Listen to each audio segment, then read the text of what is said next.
The crash happened on a Tuesday night when most of the city was asleep, and nobody saw the small vessel streak across the sky like a falling star before it disappeared into the forest beyond the industrial district and inside the damaged ship. 3 alien princesses held onto their seats as the emergency systems screamed warnings in their native language, and the youngest one, named Thera, whispered prayers to the ancient gods of their homeworld, while the oldest, Kara, fought with the controls trying to slow their descent, and in the middle seat, Princess Valora, who was heir to the throne of Zentara, sent out a distress signal, knowing it would take days for anyone to reach them across the vast emptiness of space. The impact threw them forward against their restraints, and the sound of tearing metal filled the cabin as the ship plowed through trees and soil, before finally coming to rest in a deep ravine. And for several moments the 3 princesses sat in silence, checking themselves for injuries and finding only bruises and minor cuts, and Valora was the first to speak, asking if everyone was alive and conscious, and both Thera and Kara confirmed they were hurt, but functional. And then they began the process of assessing the damage to their vessel, and what they found made their hearts sink because the main power core was fractured beyond repair, and the navigation systems were completely destroyed,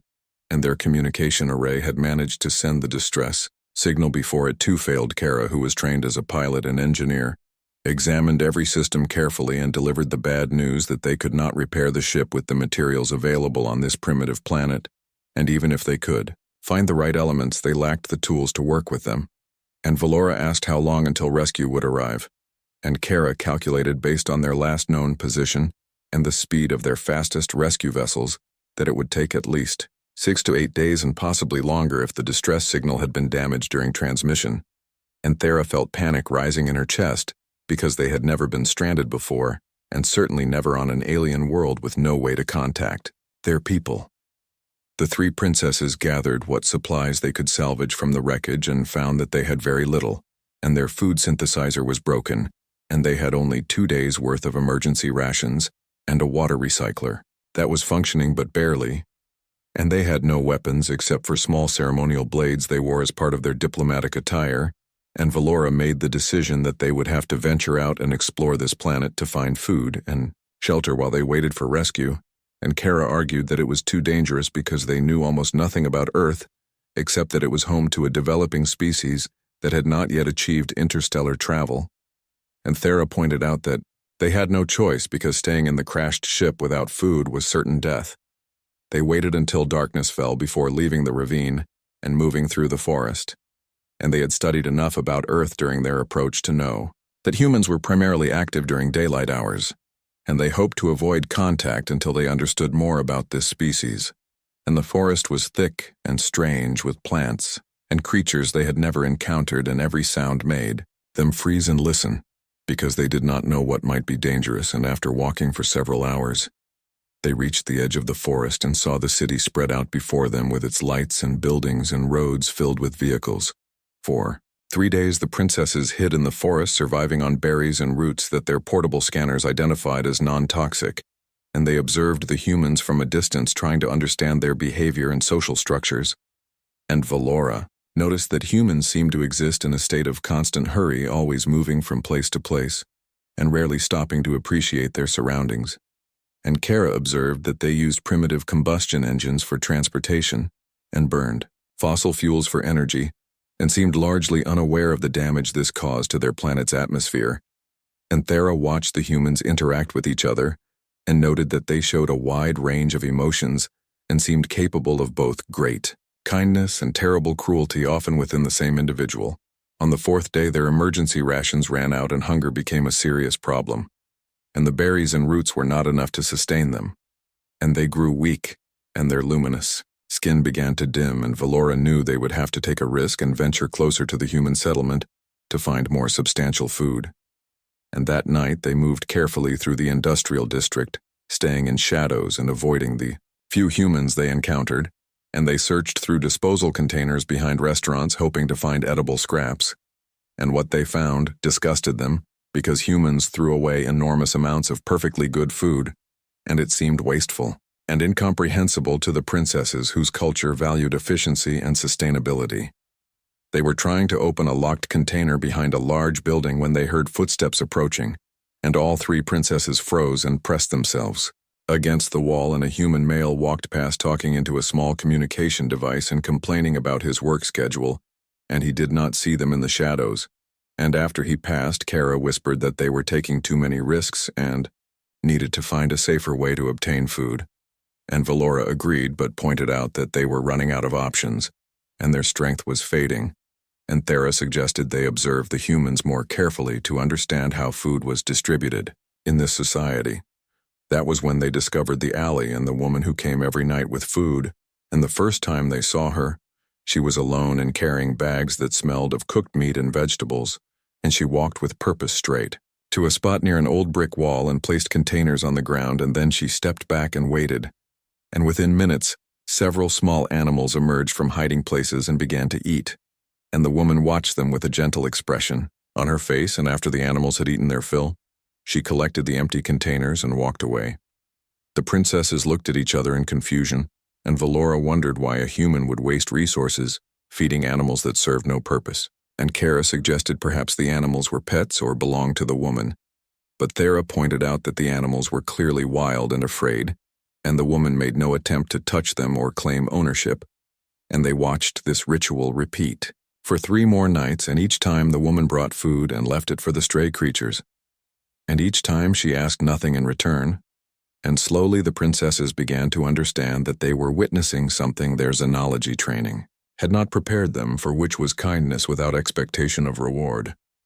On the 7th night of their stranding, the princesses were desperate and weak, and they had not eaten anything substantial in days, and their bodies were beginning to shut down non-essential functions to conserve energy, and Valora made the decision that they would reveal themselves to this human woman and ask for help, and if she reacted with fear or aggression, they would retreat back to the forest and find another way to survive. And Kara argued against this plan, saying it violated every protocol about contact with developing species, and Valora replied that protocols did not matter if they died of starvation before rescue arrived. They positioned themselves in the alley and waited for the woman to arrive, and when she appeared carrying her usual bags of food, they remained hidden, watching as she walked toward her normal spot and placed the containers on the ground, and it was Valora who stepped forward, first moving slowly so as not to startle the human, and behind her Thera and Kara followed, and the woman turned around and saw them, and her eyes went wide, and for a long moment nobody moved or spoke, and Valora prepared herself for screaming or running or violence, but instead the human woman just stood there looking at them with an expression that seemed more curious than afraid. Linda Carter had seen many strange things during her 32 years of life, but nothing had prepared her for the sight of 3 alien women standing in the alley behind the diner where she worked, and her first thought was that she must be more tired than she realized and was hallucinating. But she blinked several times and the aliens were still there, looking at her with those large, glowing eyes, and she noticed that despite their obvious differences from humans, there was something beautiful about them, and the way their skin shimmered in the dim light reminded her of oil on water, creating rainbow patterns that shifted and changed. The alien in the middle stepped forward and opened her mouth, and sounds came out that Linda had never heard before, and they were musical and complex like several instruments playing at once, and Linda felt her brain struggle to make sense of the sounds, and then suddenly the meanings began to form in her mind as if someone was translating directly into her thoughts, and the alien woman was saying that they meant no harm and were stranded on this planet and desperately needed food. And Linda realized with a shock that she was understanding an alien language through some kind of technology. She could not see. Linda found her voice and asked if they were hurt, and she saw surprise flash across all 3 alien faces, and the tall one on the right said something quickly to the others in their own language, and then the middle one, who seemed to be in charge, spoke again and explained that they were not injured, but were very hungry, and had been without proper food for many days. And Linda looked down at the containers in her hands, and then back at the 3 aliens, and she saw how thin they were, and how their skin seemed dimmer than it should be, and how they swayed slightly as if standing was difficult. Without thinking about it too much, Linda held out the containers toward them, and told them to take the food, and the youngest alien, who was on the left, made a sound like a gasp and looked at the other 2. And the leader reached out slowly and took the containers, and her hands were trembling, and Linda noticed that the alien had 4 fingers instead of 5, and her skin felt cool and smooth like polished stone, and the leader asked why Linda was giving them food meant for the stray animals, and Linda shrugged and said, because they needed it more than the cats did tonight.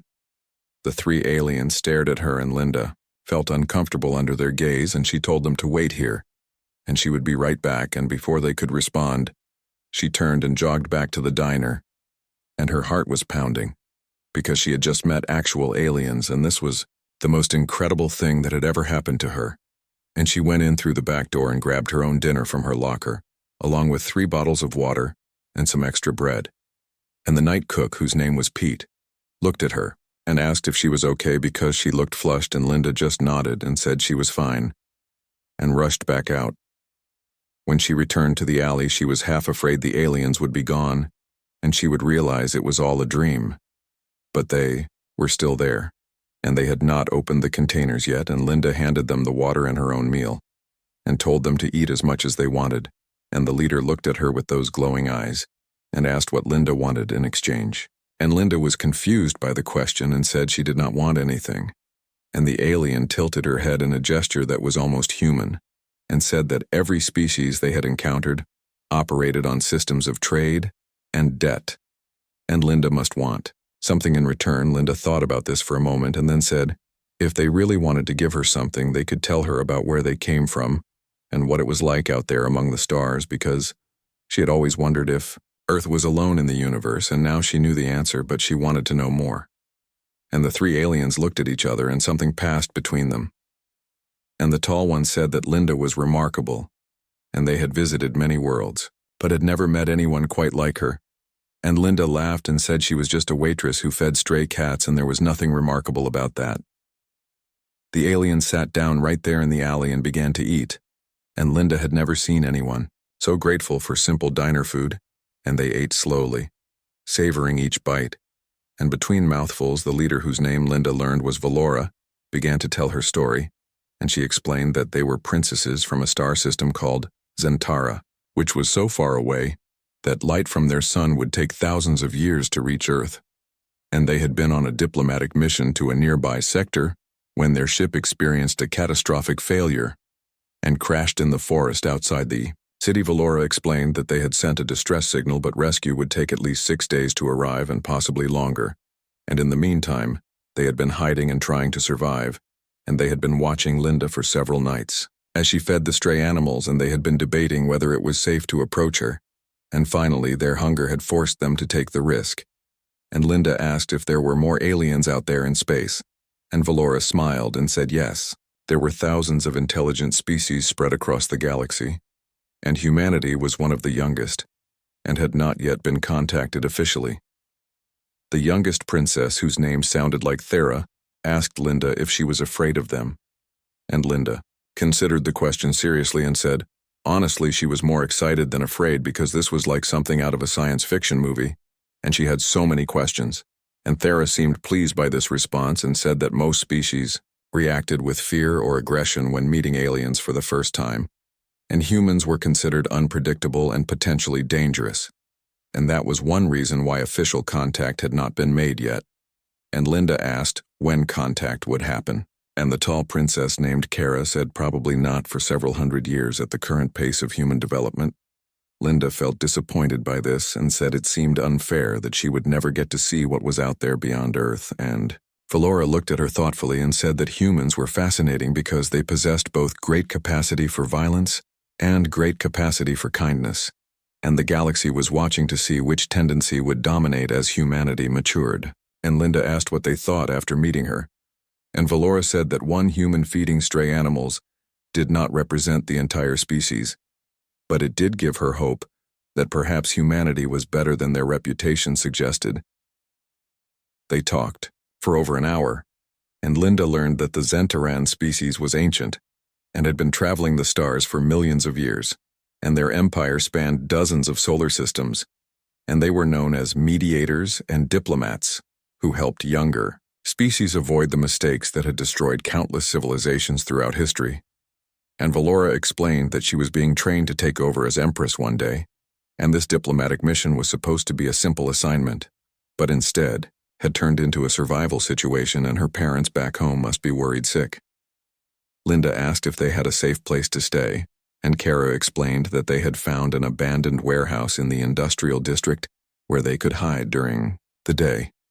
And Linda nodded and said she would bring them food every night until their rescue arrived, and she would bring water and anything else they needed. And Valora started to protest that Linda had already done more than enough. But Linda interrupted and said that she could not just leave them to starve when she had the ability to help, and besides she wanted to hear more stories about the galaxy. The three princesses looked at each other, and then Thera spoke and said that, by helping them, Linda was breaking dozens of protocols about contact between species, and if their government found out she could face consequences. And Linda asked what kind of consequences.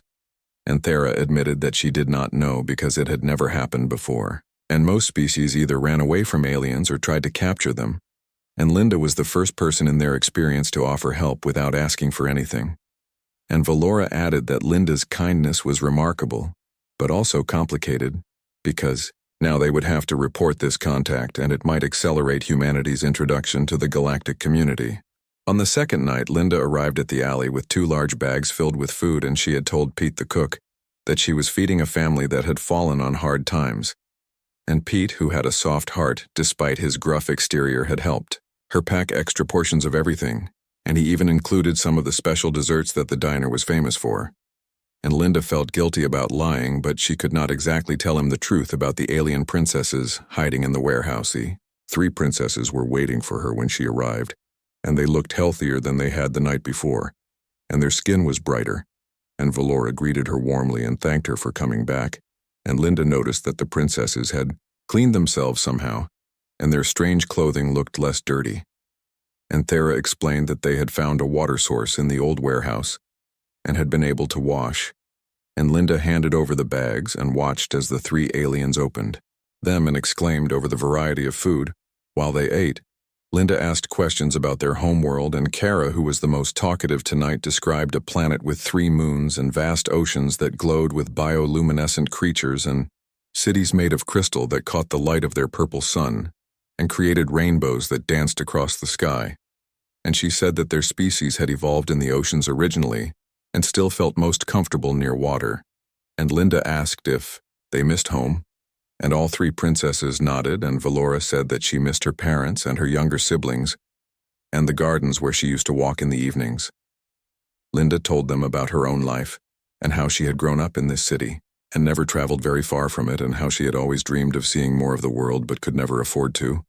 and working at the diner paid enough for her small apartment and her basic needs, but not much more. And Thera seemed sad hearing this and said that on their world no one went without basic necessities, and everyone had access to education and health care, and the ability to pursue their interests. And Linda said that sounded wonderful, but on Earth things were different, and many people struggled just to survive. The conversation turned to the animals that Linda fed, and Valora asked why she did it when the animals could not repay her, and Linda explained that she did not expect repayment, and she just felt that all creatures deserved kindness and nobody should have to go hungry if she had food to share. And the 3 princesses looked at each other, and Kara said that their species had a concept called Vethera, which roughly translated meant compassion without condition, and it was considered one of the highest virtues in their culture. And Linda was demonstrating Vethara without even knowing the word for it. Linda asked about their diplomatic mission and what they had been trying to accomplish, and Valora explained that they had been mediating a dispute between 2 younger species who both claimed the same star system, and without intervention the conflict would have escalated to war and cost millions of lives, and their role as Zentarans was to find peaceful solutions and help species coexist. And Linda said that sounded like important work, and asked if they were successful, and Valora sighed and said they had been making progress when their ship failed, and now another diplomatic team would have to be sent and all their work would have to start over. Thera asked Linda about human relationships and families, and Linda explained that she lived alone and did not have much family, and her parents had passed away several years ago, and she had some friends from work, but mostly she kept to herself. And Thera seemed shocked by this and said that on Zentara, family bonds were sacred, and people lived in large extended family groups, and the idea of being alone was almost unthinkable. And Linda said that loneliness was common on Earth, and many people lived isolated lives, and Valora looked thoughtful and said that perhaps this was why humans could be so kind to strangers, because they understood what it meant to need connection. As the night grew later, Linda asked about the rescue mission and when exactly they expected their people to arrive, and Kara explained that the ship would come in approximately 4 more days, and they would need to be at the crash site when it arrived, because the rescue team would land there and the princesses could not risk being seen by too many humans, because it would violate contact protocols, and Linda understood,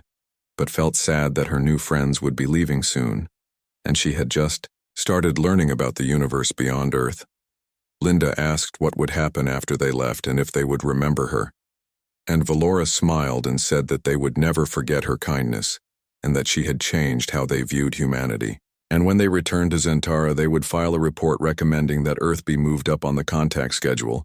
and Linda asked what that meant, and Kara explained that there was a galactic council that decided when species were ready for formal first contact, and usually it took thousands of years of observation.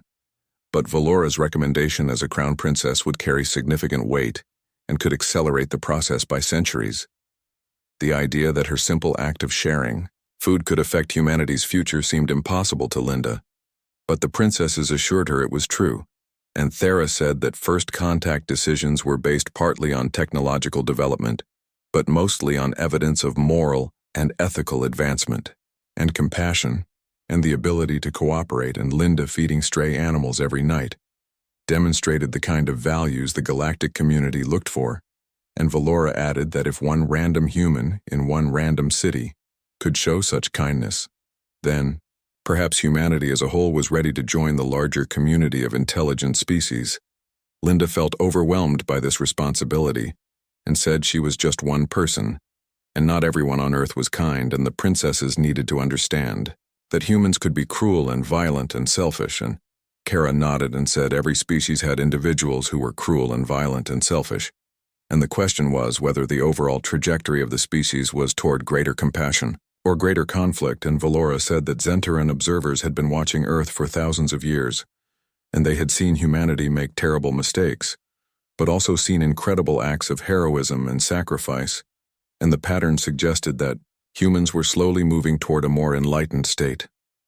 They talked until well past midnight, and Linda learned about other alien species and their cultures, and the princesses learned about human history and art and music, and when Linda finally said she needed to go home and get some sleep before her shift the next day, the 3 aliens hugged her and their skin felt cool against hers, and they thanked her again for everything, and Linda promised to return the next night with more food, and maybe some books and pictures so they could learn more about Earth. Walking home through the empty streets, Linda looked up at the stars and thought about how different they looked now that she knew they were full of life and civilizations and wonders beyond imagination. And she thought about Valora and Kara and Thera and how lucky she was to have met them, and how strange it was that feeding stray cats had led to this incredible friendship. And she wondered what her life would be like after they left, and whether she would ever meet aliens again, or if this was a once-in-a-lifetime experience. When she got home, Linda could not sleep, and instead she sat by her window looking out at the night sky and thinking about everything she had learned, and she felt a deep sadness knowing that in just a few days her friends would leave, and she would probably never see them again, and she would have to keep this secret forever, because who would believe her if she told them? And even if they did believe her, it might cause problems for the princesses and their mission, and Linda would never do anything to hurt them. The next morning at work, Linda was distracted and kept making small mistakes, and Pete asked if she was feeling okay. And Linda said she was just tired and had not slept well, and Pete told her to take it easy and offered to handle the difficult customers, and Linda was grateful for his kindness, and she thought about how there were good people everywhere, even in this small diner in this ordinary city. And maybe the princesses were right that humanity had potential to be better. On the 3rd night, Linda brought books and magazines along with the food, and she had spent her lunch break at a second-hand bookstore picking out things she thought the princesses would find interesting, and she chose books about Earth's history and art and nature, and she also brought her tablet loaded with photos of different places around the world, and famous landmarks and natural wonders. And when she arrived at the alley, the 3 aliens were waiting eagerly, and they seemed excited To see her, Valora was the first to look through the books, and she was fascinated by the photographs of ancient human civilizations, and she asked many questions about the pyramids in Egypt and the Great Wall of China and the temples of Angkor Wat. And Linda explained what she knew about these places, though she admitted she had never seen them in person and only knew what she had read. And Valora said that Zentaran archaeologists would be very interested in studying Earth's ancient structures, because they showed remarkable engineering for such a young species. Kara was more interested in the nature photographs, and she spent a long time looking at images of Earth's oceans and forests and mountains, and she said that Earth was beautiful, in a wild and untamed way that reminded her of what Zentara had been like millions of years ago, before her people had learned to manage their planet's ecosystems. And she asked Linda about the different animals, and Linda told her what she knew about elephants and whales and eagles.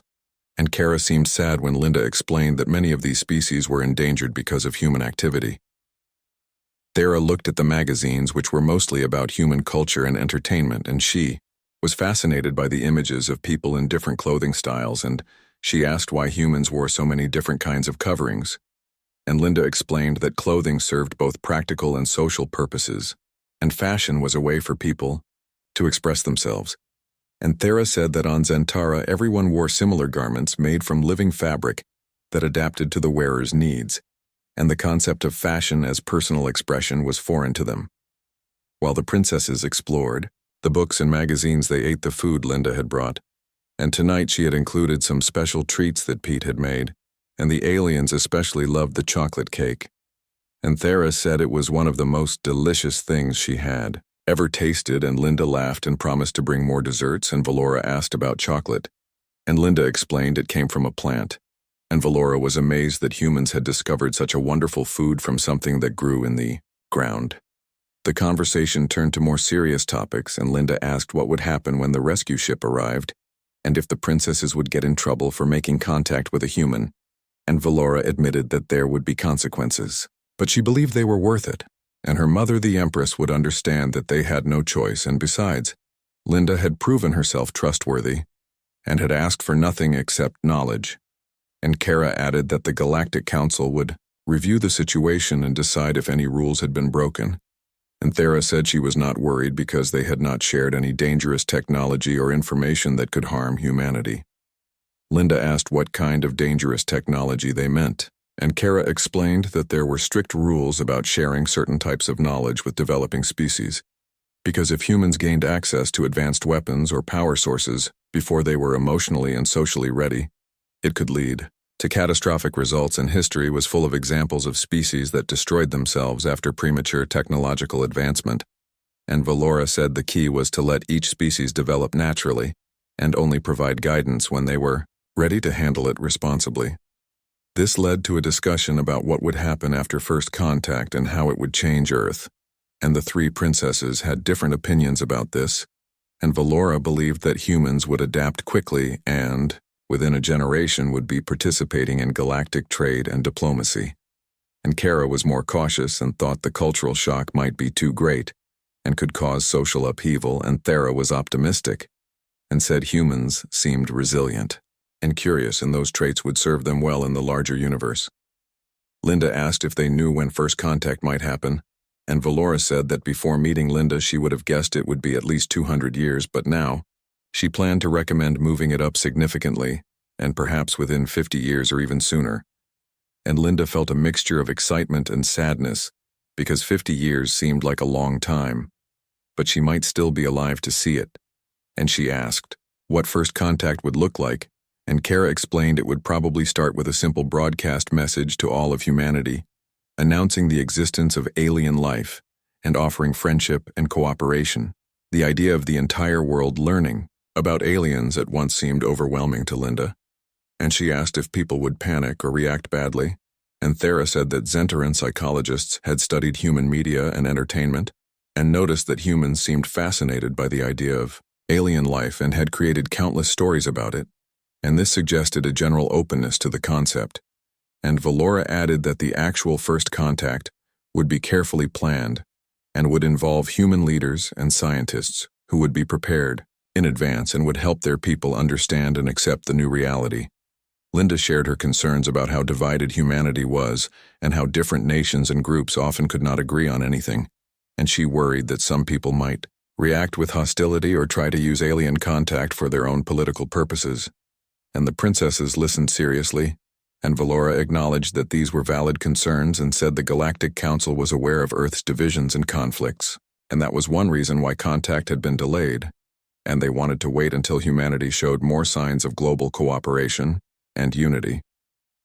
Kara told Linda about other species that had successfully made the transition to galactic citizenship, and how most of them had gone through periods of fear and uncertainty before eventually embracing their new place in the universe. And she said the key was having individuals like Linda who could serve as bridges between cultures and show others that aliens were not monsters or threats but simply other intelligent beings trying to survive and thrive. And Valora agreed and said Linda was exactly the kind of human they hoped existed, and her open-mindedness and compassion gave them confidence. That first contact would eventually succeed. The night grew late. Linda asked if the princesses were nervous about being rescued and going home, and all three admitted they had mixed feelings, and Valora said she was eager to see her family but would miss Earth and especially would miss Linda and their nightly conversations, and Thera said she had learned so much about humanity and about herself during their time here, and she felt changed by the experience, and Kara said that surviving a crash and being stranded had taught her things that could never be learned in a palace or a classroom, and she was grateful, even though it had been frightening. Linda told them she would miss them too, and that meeting them had been the most amazing thing that had ever happened to her, and she felt like her life had meaning now in a way it never had before. And knowing that there was an entire universe full of wonders and possibilities made her own problems seem smaller and more manageable. And Valora reached out and took Linda's hand and said that friendship was one of the true universal constants and that beings from completely different worlds could still connect on a deep level and find common ground. They stayed together until almost dawn, and Linda knew she would be exhausted at work, but she did not care because these moments were precious and would be over soon, and she wanted to spend as much time as possible with her alien friends. And when she finally had to leave, the three princesses hugged her tightly, and Thera had tears in her eyes, which Linda had not known aliens could cry. And Linda promised to come back the next night and bring more food and more stories about Earth. The sixth night arrived too quickly,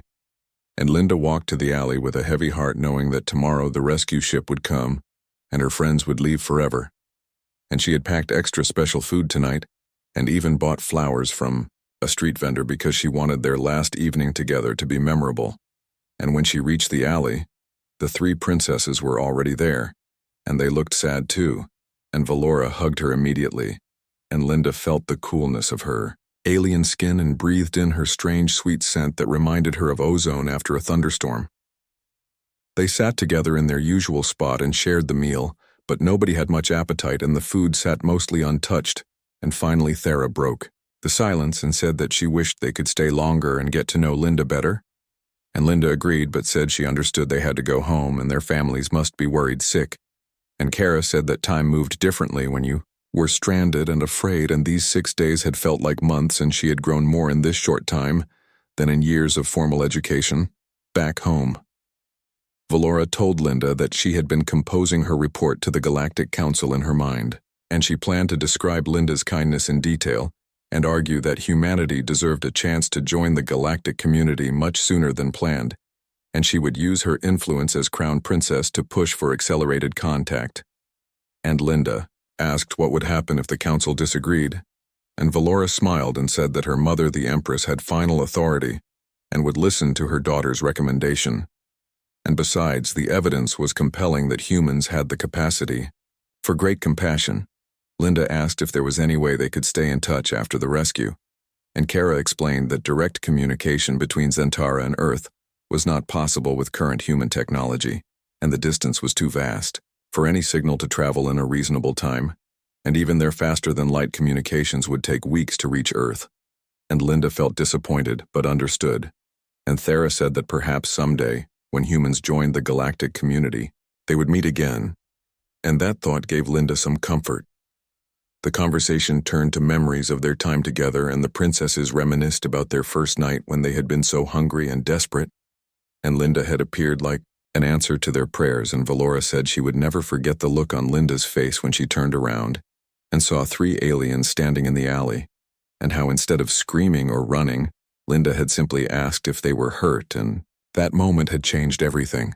And Kara added that Linda's immediate concern for their well-being had been completely unexpected and had challenged all their assumptions about how first contact scenarios typically unfolded.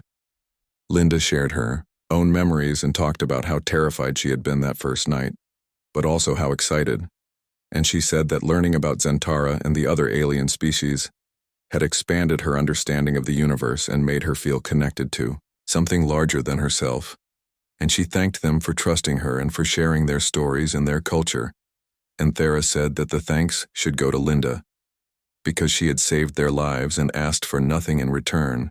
except conversation, and that was the purest form of generosity. As midnight approached, Valora reached into a pocket in her strange, shimmering garment and pulled out a small crystal that glowed with an inner light, and she held it out to Linda and explained that it was a communication device, and while it could not send messages across the vast distance between Earth and Zentara, it could store information and memories, and someday when first contact happened, Linda could use it to prove that she had met aliens. And the crystal also contained a message from Valora to the first official contact team instructing them to find Linda and honor her. Linda took the crystal carefully and felt its warmth in her palm, and she asked if she would get in trouble for having alien technology, and Kara laughed and said that by the time anyone from Earth figured out what it was, first contact would have already happened, and besides, the crystal was inert without proper activation codes and could not be reverse engineered or weaponized, and it was perfectly safe. And Valora added that Linda deserved something to remember them by, and this crystal was the best gift they could offer. The 3 princesses stood and said it was time for them to return to their ship because the rescue team would arrive early in the morning and they needed to be ready. And Linda stood too and felt tears running down her face. And she was not ashamed because this was worth crying about. And Thera was crying too. And even Valora's eyes were glistening. And Kara, who tried to maintain composure, finally gave up and embraced Linda tightly and said that she would carry the memory of this friendship for the rest of her very long life. Valora spoke formally now and said that on behalf of the Zentaran Empire and the Galactic Council, she wanted to thank Linda Carter of Earth for her extraordinary kindness and courage and for demonstrating the best qualities of humanity, and she said that Linda's actions would be recorded in the official histories and would be taught to young Zentarans as an example of how first contact should happen, and Linda felt overwhelmed by this and said she was just a waitress who fed stray cats, and Valora smiled and said that was exactly the point, because if someone as ordinary as Linda claimed to be could show such wisdom and compassion, then humanity as a whole must be remarkable. They walked together toward the edge of the industrial district where the forest began, and Linda had never been to the crash site, but the princesses said she could come with them this last time and see their ship and say goodbye properly. And as they walked through the dark streets, Linda memorized everything about this moment, because she knew she would replay it in her mind for the rest of her life, and she looked at Valora's profile and Kara's long stride and Thera's graceful movements, and tried to burn these images into her memory. When they reached the ravine where the ship lay, Linda gasped because even damaged and half buried in earth it was beautiful, and it gleamed with colors that seemed impossible, and its surface was covered in patterns that hurt to look at directly, as if they existed in more dimensions than human eyes could process. And the princesses led her inside and showed her the control room where they had struggled to land safely, and the small living quarters where they had slept, and the communication station that had saved their lives by sending out the distress signal. Linda asked if she could take a picture, and Kara said no because photographic evidence would complicate things, but Linda could look as much as she wanted. And Linda walked around the ship, touching surfaces that felt both solid and liquid at the same time and marveling at technology that seemed like magic. And Valora explained that this was a small diplomatic vessel designed for short trips, and nothing compared to the massive ships that traveled between star systems, and Linda said it was the most amazing thing she had ever seen. They sat in the ship and talked until the sky began to lighten, and Valora said the rescue team would be here within the hour, and Linda needed to leave before they arrived, because if others enter and saw her, it would complicate the situation, and Linda understood and said her final goodbyes and hugged each princess one last time, and Thera whispered that she loved Linda, and Linda whispered back that she loved them, too. And then she turned and walked away before she could change her mind and start crying again. From the edge of the forest, Linda looked back and saw the three princesses standing by their broken ship watching her go, and she raised her hand in farewell, and they raised their hands too, and then Linda turned and walked back toward the city and toward her ordinary life, and as the sun rose she felt the crystal in her pocket and knew that nothing would ever be ordinary again because she had touched the stars and the stars had touched her back, and somewhere out there in the vast darkness of space, her friends would remember her and work to bring humanity into the light.